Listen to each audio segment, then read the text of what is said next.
Muy buenas noches, que el Señor les bendiga. Para mí nuevamente es un gusto poder compartir con ustedes acerca de la palabra, acerca de la experiencia del pueblo de Israel, como lo hemos comentado anteriormente en los videos que hemos estado subiendo en YouTube, con la intención de poder ver la experiencia del pueblo de Israel puntualmente y poder ver, como habíamos dicho anteriormente, los paralelos que hay con el pueblo de Dios, el pueblo de estos últimos días.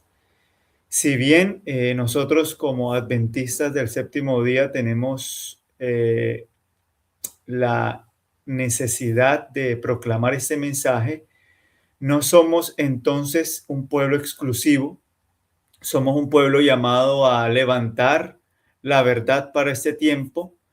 Sin embargo, como pueblo necesitamos, para poder llevar la verdad a este mundo que perece, un reavivamiento y una reforma espiritual. Necesitamos comprender el por qué aún nosotros seguimos vagando en este desierto, en este mundo de pecado.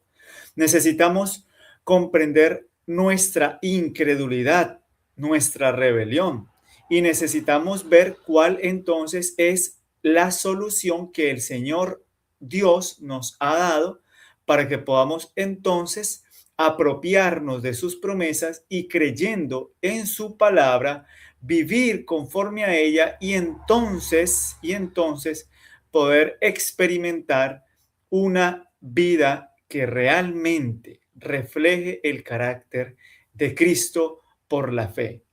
Y es por eso que hemos estado compartiendo esta serie de temas, esta serie de mensajes, esta serie de exhortaciones acerca de la experiencia y del pueblo de Israel y del movimiento adventista, que es la iglesia del tiempo del fin, la iglesia descrita como la iglesia de la Odisea. Y es interesante porque como pueblo adventista nosotros entendemos que el Señor nos ha concedido la oportunidad o la maravillosa oportunidad de poder predicar el mensaje de los tres ángeles, en especial el mensaje del tercer ángel, ese mensaje que lleva a ver al pueblo hacia atrás, a hacer una mirada retrospectiva. ¿A dónde? A Minneapolis. ¿Por qué a Minneapolis? Porque el mensaje del tercer ángel, según las palabras del Espíritu de Profecía, es el mensaje de la justificación por la fe. Ese es el mensaje del tercer ángel en verdad. Entonces, si como adventistas nosotros comprendemos que el mensaje de la justificación por la fe es el mensaje del tercer ángel en verdad, entonces nosotros debemos comprender que ese mensaje de justificación por la fe es el mensaje que Dios envió en su gran misericordia por medio de A.T. Jones y E.J. Wagoner, estos dos mensajeros que son aquellos que Dios tenía preparados después de la muerte del esposo de Elena de White, y eran quienes habían de seguir dando o levantando a Cristo y su justicia, a Cristo y a Cristo crucificado. Necesitaban predicar más de Jesús, como le había dicho el esposo de Elena de White antes de morir, que él había visto la necesidad de hablar más de Cristo, de predicar más de Cristo, de levantar la cruz del Calvario, de hacer que las personas puedan mirar a la cruz y vivir, así como cuando Moisés se le fue dada la instrucción de que levantara la serpiente, esa serpiente que por medio de la picadura estaba llevando al pueblo de Israel a experimentar la muerte. Esto es entonces una metáfora de que esta serpiente ilustraba la consecuencia que trae el pecado. El pecado trae muerte, destrucción, porque la paga del pecado es muerte, pero la dádiva de Dios es vida eterna. Entonces, cuando ellos contemplaban esa serpiente que Moisés levanta en el desierto, ellos iban a vivir, y esa serpiente simbolizaba a aquel que iba a ser levantado en la cruz del Calvario, para que así como por la muerte o como por la transgresión entró el pecado y por el pecado la muerte, así por la vida de Cristo pudiese entrar entonces la justicia a todo hombre que creyera en él, la obediencia, pudiese venir entonces la salvación, pudiese venir entonces a cada hombre que recibiese por la fe ese don que fue dado en Cristo Jesús en las mansiones celestiales, porque Cristo es el Cordero inmolado desde antes de la fundación del mundo. Entonces, comprendiendo eso, el ser humano simplemente por la fe en Cristo hubiese podido o debe experimentar más bien el perdón de los pecados y la victoria sobre el pecado. Porque para eso Cristo ha sido enviado, como dice Mateo 1, versículo 21 en adelante, y llamará su nombre Jesús, porque él salvará a su pueblo de sus pecados. Y esto es entonces lo que necesitamos nosotros comprender, y es la razón por la que nosotros estamos compartiendo estos temas, porque necesitamos ver más a Cristo, necesitamos verle tal como Él es. Y esa era la necesidad, y es la necesidad del pueblo era la necesidad del pueblo de Israel, y es la necesidad de nosotros como pueblo. Porque como sucedió al antiguo Israel tras regresar de Cades Barnea, el movimiento adventista no regresó todo el trayecto hasta llegar a Egipto o al mundo, pero ha retrocedido una buena distancia, porque así como el pueblo de Israel pidió que lo llevaran de nuevo a Egipto porque ellos no querían entrar a la Canaán celestial porque era una tierra de gigantes, según lo nombra Números capítulo 14, 15, Números capítulo 14 y Deuteronomio capítulo 1, era una tierra de gigantes. Entonces ellos dijeron, ¿por qué nos quieren llevar a esta tierra a morir? Preferimos volver a Egipto, pero ellos no volvieron a Egipto, sino que permanecieron vagando en el desierto, según Deuteronomio, para que cada uno de ustedes lo pueda leer. Y entonces, como no vuelven no entran a la Canaán celestial, sino que ni retroceden a Egipto, sino que quedan vagando en el desierto, de la misma manera, el pueblo adventista ha retrocedido una gran distancia y ha permanecido en una condición laodicense, cavilando en el desierto y acampando, pues, ¿en dónde? Alrededor del monte, porque cuando a Israel se le dice, basta ya de rodear este monte, dice Deuteronomio, por ejemplo, capítulo 2, versículo 3, la palabra de Dios dice, bastante habéis rodeado este monte, volveos al norte. Es decir, ya era suficiente que siguieran ahí vagando alrededor del monte de la ley y volvieran al norte, es decir, entren a la Canaán.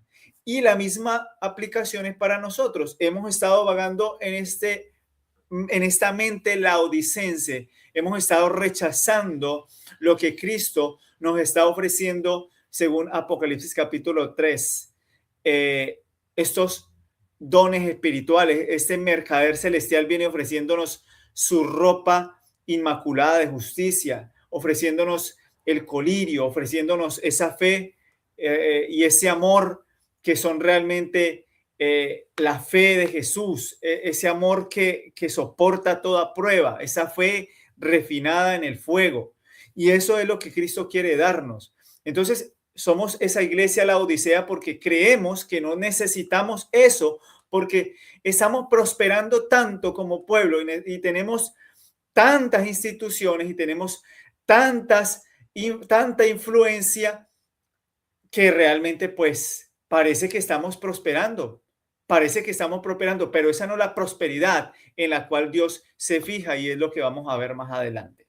Así que nadie podría leer entonces Apocalipsis capítulo 3, versículo 14 al 17 y ver cómo el Espíritu declara que nuestra condición espiritual es realmente lóbrega y que hemos estado más bien volviendo hacia el mundo y vagando en el desierto del pecado. Lo mismo que el antiguo Israel. Y en el caso de nosotros como pueblo, pues, como dice Hechos capítulo 7, versículo 39, pues en nuestros corazones nos hemos vuelto a Egipto. Todo ese tiempo nosotros hemos estado jactándonos de que somos ricos y no tenemos necesidad de nada, pero no nos damos cuenta que somos pobres, miserables, ciegos y desnudos. Entonces, en muchos corazones, por ejemplo, en la Review and Herald del 25 de febrero de 1902, el espíritu de profecía dice lo siguiente: en muchos corazones parece haber escasamente un suspiro de vida espiritual. Elevaremos mediante un cristianismo medio muerto el espíritu egoísta y codicioso del mundo al participar de su impiedad y sonriendo ante sus falsedades. No, Dios presenta contra los pastores y el pueblo la dura acusación de debilidad espiritual, diciendo: yo conozco tus obras, que ni eres frío ni caliente. Dios llama a un reavivamiento y a una reforma espiritual. De manera que esta cita nos muestra a nosotros la verdadera necesidad, la necesidad de que nuestros corazones realmente puedan ser entregados a Cristo, para que por medio de su palabra y por medio de su espíritu nosotros podamos entonces experimentar un verdadero reavivamiento y reforma. ¿Por qué? Porque el Señor conoce nuestra condición. El Señor, el testigo fiel, conoce que cuáles son nuestras obras, y esas obras demuestran que no somos ni fríos ni calientes. El Señor prefiere que seamos fríos o que seamos calientes, pero ni fríos ni calientes. Somos tibios y el Señor está con ganas de vomitarnos, como dice la Escritura. Así que podemos compartir otra cita más, que por ejemplo la encontramos ahí en la misma revista de la Review and Herald del 26 de febrero de 1901, donde dice: hay muchísimos profesos cristianos que están esperando despreocupadamente el regreso del Señor. No llevan las ropas de su justicia. Pueden profesar ser hijos de Dios, pero no están purificados de pecado. Son egoístas y autosuficientes. Su experiencia está falta de Cristo. Ni aman de forma suprema a Dios ni a su prójimo como a ellos mismos. No tienen una idea correcta de aquello en lo que consiste la santidad. No ven los defectos en ellos mismos. Están tan cegados que no son capaces de detectar la obra sutil del orgullo y la iniquidad. Están vestidos con los harapos de la justicia propia y padecen ceguera espiritual. Satanás ha arrojado su sombra entre ellos y Cristo, y no tienen deseo de estudiar el carácter puro y santo del Salvador. Miren que esto realmente es un reproche y es un llamado a nuestra vida espiritual como creyentes, pero también como pueblo. No es solamente que debamos nosotros analizar esto de manera congregacional, sino también de manera individual, o más bien en ambos aspectos. Cuando vemos que nuestra vida espiritual está falta de Cristo y que no tenemos deseo de estudiar el carácter puro y santo del Salvador, eso se refleja en todo el pueblo de Dios. Pero el Señor tiene dentro del pueblo, de este movimiento, un remanente fiel. Dios tiene un pueblo que va a aceptar la justicia de Cristo y está experimentando una verdadera necesidad de Él. Dios va a tener un pueblo que finalmente sea purificado de este mundo y de su maldad, de una mente orgullosa y de una mente llena de iniquidad. Una mente egoísta y autosuficiente. Dios purificará a su pueblo. ¿Cómo lo purificará? Por medio de la prueba, por medio de la aflicción. Porque así fue Cristo perfeccionado, como lo dice Hebreos capítulo 2. Cristo fue perfeccionado por medio de aflicciones. Sí, sin embargo, yo quisiera leer ese versículo. Vamos a ir al libro de Hebreos. Disculpen que actúe de esa forma en ir a la palabra de Dios, mojándome, digamos, el dedo para poder pasar las páginas. Solamente lo hice para poder que las páginas se adhiera y pueda pasar de un lugar a otro. Sin embargo, eh, son cosas que no tienen, digamos, mucha relevancia. A veces nos pegamos de minuciosidades, pero hay cosas más importantes que esta. Simplemente hago ese comentario para que esto pues no vaya a crear ningún tipo eh, de rechazo o estigma a la forma en cómo tratamos la palabra de Dios. Pero yo quisiera que podamos ver, por ejemplo, Hebreos, yo creo que está en Hebreos, vamos a leer, sí, vamos a ver Hebreos capítulo 5, Hebreos capítulo 5 y vamos a ver el versículo 7. Hebreos capítulo 2 también nos muestra a nosotros, por ejemplo, algo bien interesante, que es lo que dice así, para que podamos ver Hebreos 2 también. Hebreos 2, 14 al 18 dice, así que por cuanto los hijos participaron de carne y sangre, él también participó de lo mismo. ¿Por qué participó de lo mismo? ¿Cuál era el propósito según el apóstol Pablo, inspirado por el Espíritu Santo, escribiendo Hebreos capítulo 2, versículo 14? ¿Para qué participó de lo mismo? Dice, para destruir por medio de la muerte al que tenía el imperio de la muerte, esto es al diablo, y librar a todos los que por el temor de la muerte estaban durante toda la vida sujetos a servidumbre, es decir, esclavos. Porque ciertamente no socorrió a los ángeles, sino que socorrió a la descendencia de Abraham. Oh, qué interesante. Por lo cual debía ser en todo, dice, semejante a sus hermanos, para venir a ser misericordioso y fiel sumo sacerdote en lo que a Dios se refiere. ¿Para qué? ¿Cuál era el propósito de ser un misericordioso y fiel sumo sacerdote en lo que a Dios se refiere? Dice, para expiar los pecados de su pueblo. ¿Para qué? ¿Qué expiar? Purificar, limpiar, para terminar con el pecado, expiarlo. Pues en cuanto él mismo padeció siendo tentado, es decir, Cristo padeció siendo tentado. Cristo sufrió la cruz. Cristo realmente fue llevado a la prueba que realmente usted y yo no pudiésemos haber soportado, pero Cristo la soportó por nosotros. Cristo realmente sintió la angustia que el pecador ha de experimentar cuando la misericordia ya no interceda más por la raza culpable.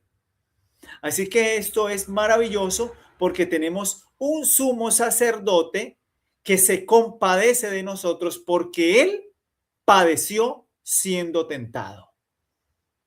Es el único sacerdote, no hay otro.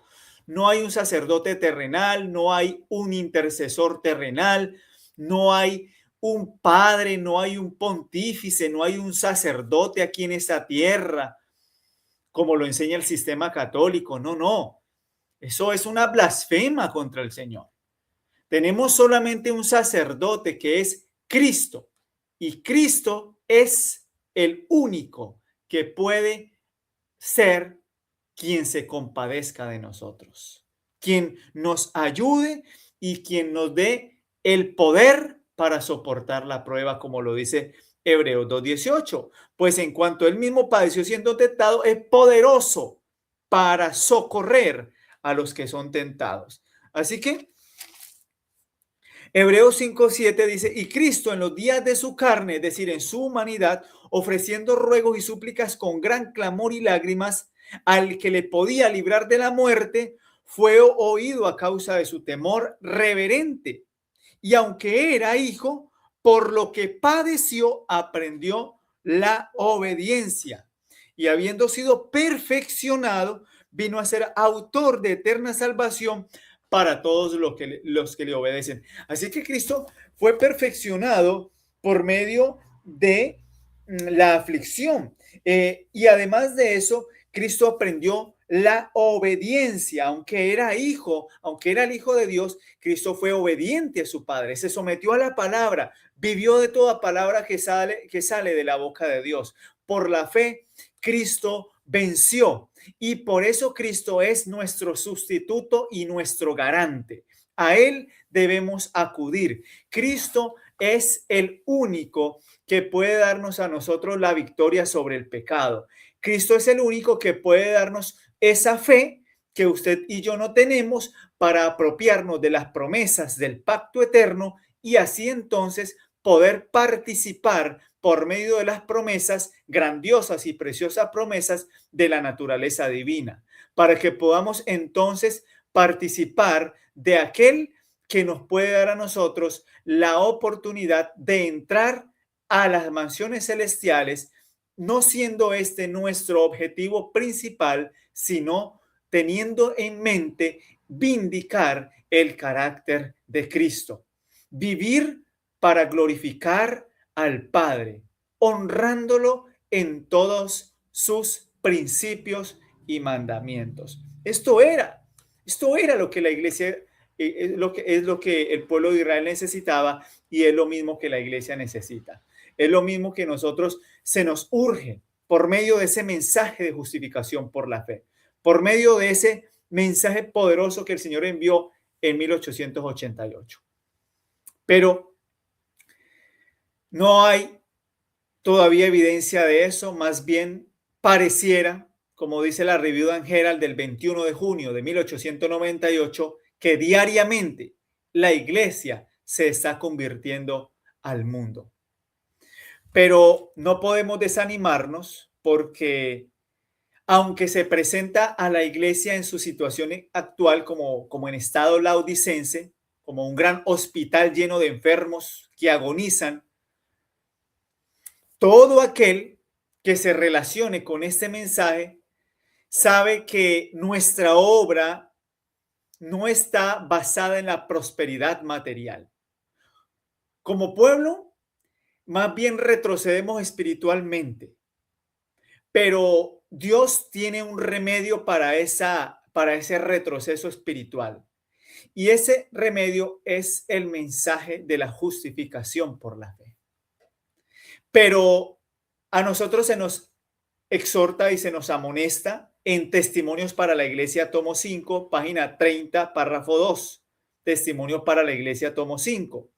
Si rebajáis las normas para asegurarnos de la popularidad y el aumento de número, y luego os regocijáis por este incremento, manifestáis una gran ceguera. Si los números fueran evidencia del éxito, Satanás podría reclamar la preeminencia. Es el grado de fuerza moral que infiltra el colegio lo que constituye una prueba de su prosperidad. Es la virtud, la inteligencia y la devoción de la gente que integra nuestras iglesias y no sus números, lo que debiera ser causa de gozo y de gratitud. Entonces, no es el hecho de que nosotros nos jactemos de bautizar a miles y a miles de personas. No, no es el hecho de que la iglesia se llene de instituciones aquí y allá. Aunque pueden ser necesarias, eso no es el objetivo de Dios. Dios no se fija en lo que el hombre puede construir, ni se está mirando la popularidad que nosotros podamos llegar a tener o el aumento en el número de los que ingresan a las filas del pueblo de Dios.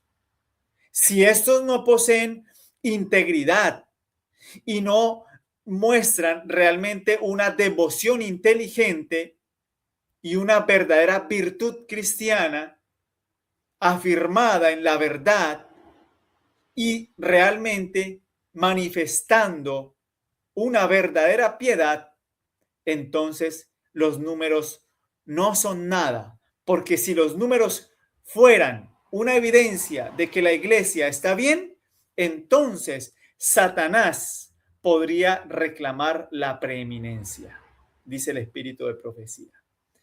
Así que vamos a dejar hasta acá. Como dijimos, iban a ser solamente un par de temas, pero hay muchos puntos que podemos profundizar y de los cuales podemos extraer lecciones espirituales. Y además de eso, leer el espíritu de profecía para ver la amonestación que se nos tiene acerca de este rechazo al mensaje de justificación por la fe y también una manifestación de que este mensaje se terminará aceptando por un pequeño remanente, por un pueblo que desea guardar los mandamientos de Dios y tener la fe de Jesús. Y que no solamente desea, sino que le cree a Dios que Él podrá tener un pueblo que tendrá estas características. Dios lo promete y Dios así lo cumplirá. Que el Señor les bendiga.